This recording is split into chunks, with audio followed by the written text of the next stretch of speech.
อนนะคุณคู่นี้5 ยก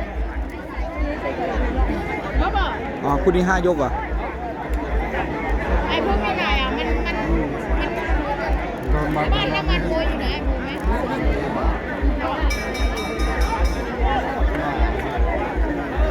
ยกที่ 1ของมวยคู่ที่ 8เพชรน้อยน้ำเงินจอนแดง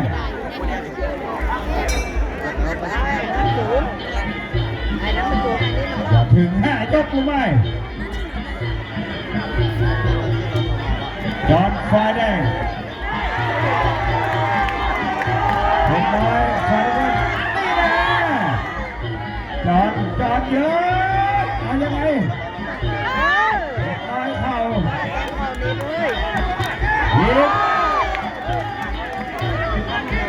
นี่นะจอนลอยมาแข้งขวาคนละทีขนาดมือเดียวนะเอียงจอนไฟแดงแล้วก็ต่อยขวาทางช่องเข้าเอายกหัวเลือดเชือกออกไปมาตาม แล้ว ไป ถึง ดี ว่าถูกคิดที่เลยเนี่ยที่เที่ยวเนี่ย เพชรน้อยบอกไม่เป็นไรมีเลือดตาแล้วเพชรน้อยแตกแล้วเดี่ยวซ้ายที่ซ้ายแตกแล้วเพชรน้อยเชือกโดนมันแตกหยุด เพชรน้อยคนไหนเอาต่อตีเลือดชิบออกมาครับเพชรน้อยต่อยขวาต่อยขวาเพชรน้อยยิงเย็บซ้ายเข้าสวกเพชรน้อยเข้าเข้าหยุดก็ว่าที่เที่ยวนะเอาแล้วมาจอนเพชรน้อย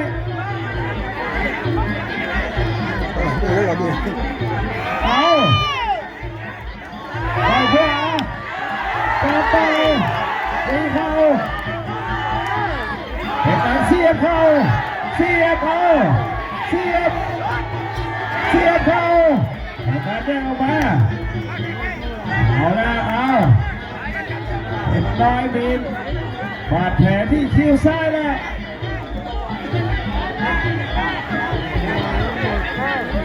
เอาเพชรน้อยกับจอนเข้าใกล้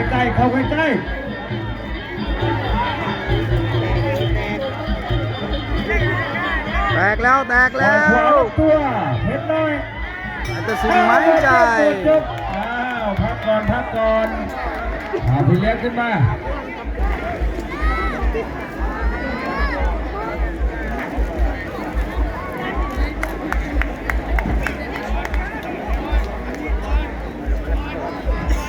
ลูกกินมาเรื่อยทุกอย่าง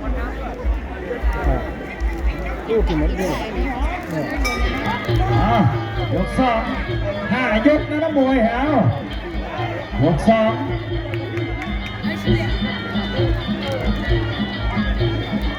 แข่งขวาให้ได้ที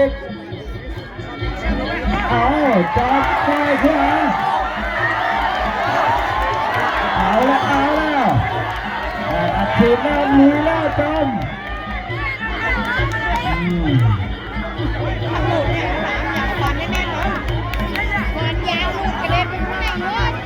เอาต่อแข่งขวาพับมาขวาหัวใจใจขวาเข้าใกล้ต่อยหัวลำตัวเอายังไงจ้องเอาแล้วสอบต่อยท้องเอายังไงเพชรน้อยโดนสอบยิบคุณบอลเดินหาเตะขวาบอกเพชรน้อยบอกไม่เป็นไรพี่ขอกระจินเยอะกว่านี้ปั๊บต่อยขวา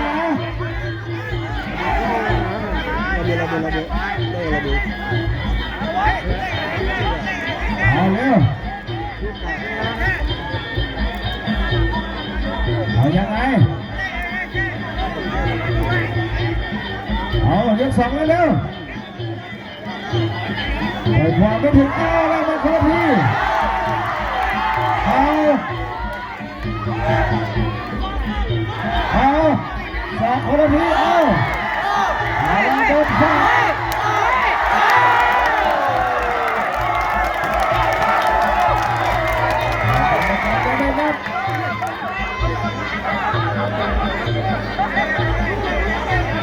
เวทีจะพังก็ทีนี้แหละ มาเพชรนะ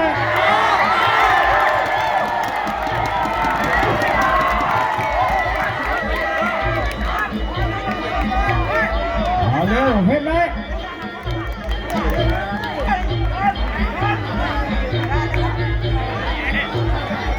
เอายังไหวอยู่นะครับโจ้ชีไว้ก่อนบ่ายกที่สาม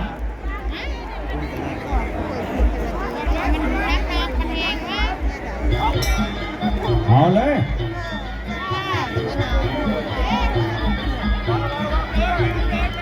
อย่ามัวเต้นรุ่นพ่อกับรุ่นลูกเอา ห้ายกนะ เอา เนี่ย เอายังไง 5 ยกนะ เฮ้ยแป๊บเอาสวมล่วงครับผมล่วงครับล่วงเลย เอาแต่งกันเอา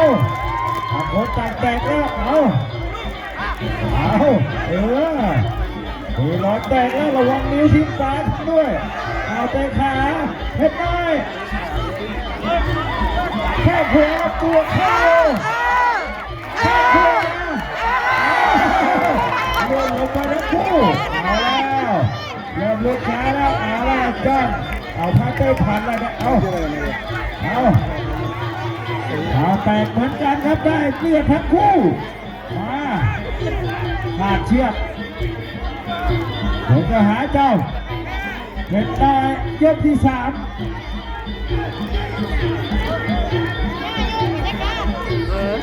เอาอย่างนี้ไม่ไหนจ้องจะ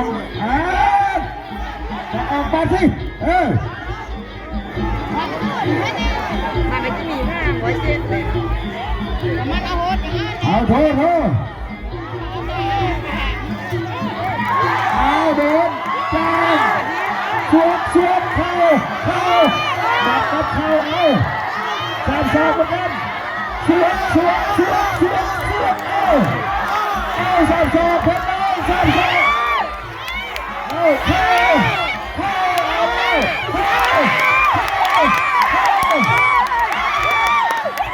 หยุดเอาแล้วเอากำปั้นเอาใครจะหมดกันเอาเลยไม่ต้องแตะมือยกสามเอาโอ้โหไปขวาเพชรเลยทำไงจ้าย่องเข้าหาบอกแล้วเปิดขวาข้ามโซ่พอดี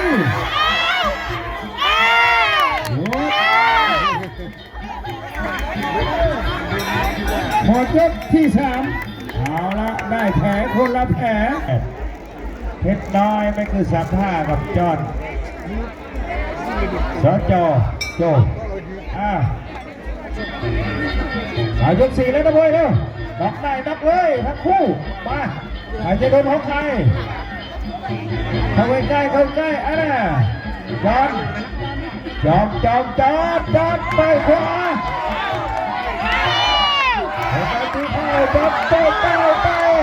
ไอ้บัตรเข้าสวมออกเข้าไปทับเข้าไอ้บัตรเข้าก็มันอะไรจะโดนมา บัตรได้ออกมา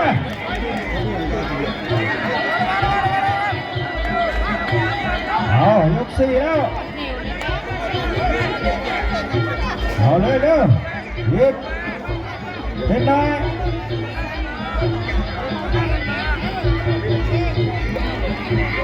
เอายังไงกันเร็ว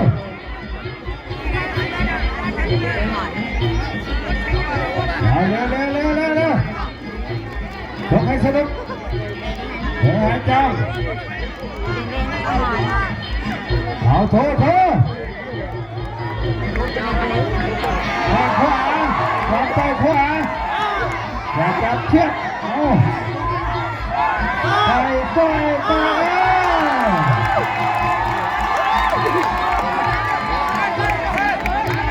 มาหยามเที่ยเอามือพิมพ์ตาเอามาเอาเร็วเอาแน่ยำไม่ได้เตะขาจับไปขวาไปลงไปดึงขึ้นมา ฟันโยกแน่ เอาเร็วยกสี่แล้ว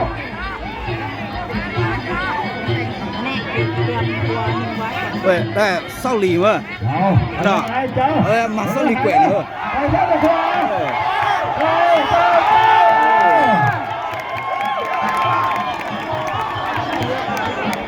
เอาไปซ้ายไปขวา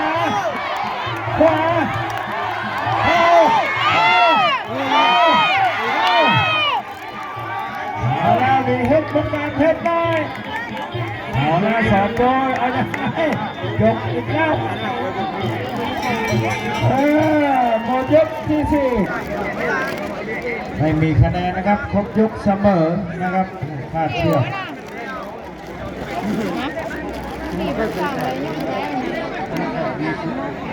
ตู้นี่จะเดือดตู้อยู่อย่างไรมาอันน้อง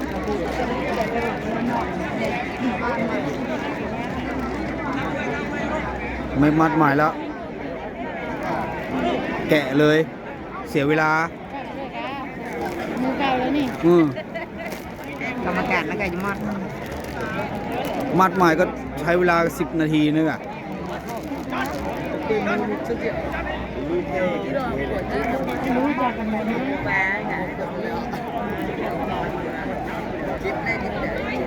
มัดจะได้เหมือนแน่นนั่นพ่อสดเลยพ่อ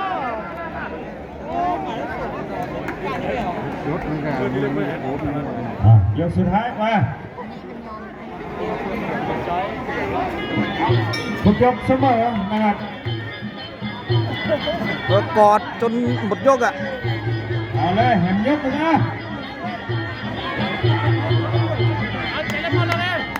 ฝ่ายแดงชนะสจโจให้ 1,000 นะครับเอาเต็มที่เลยเร็วรักหัวด้วย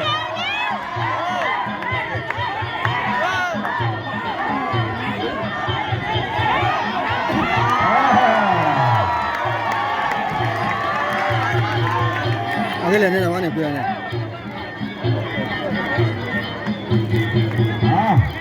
เราได้มูฟเดี๋ยวด้วยเนี่ย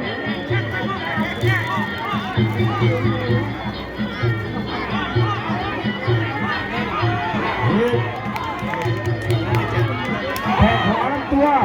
ขวาไปขวาเอาได้มา3 ชุดหยุดยังไง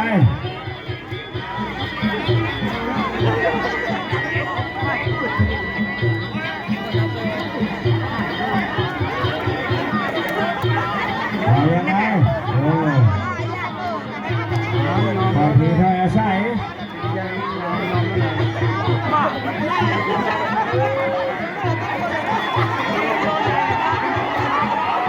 เอาโถเว้ย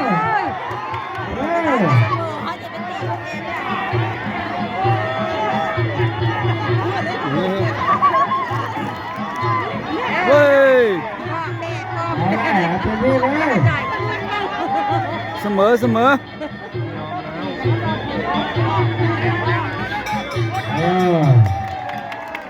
ทีมาตีกันฮะตีไม่เป็นไรครับพอทีอาศัยเสมอครับทางคู่ เอาสอนเจอ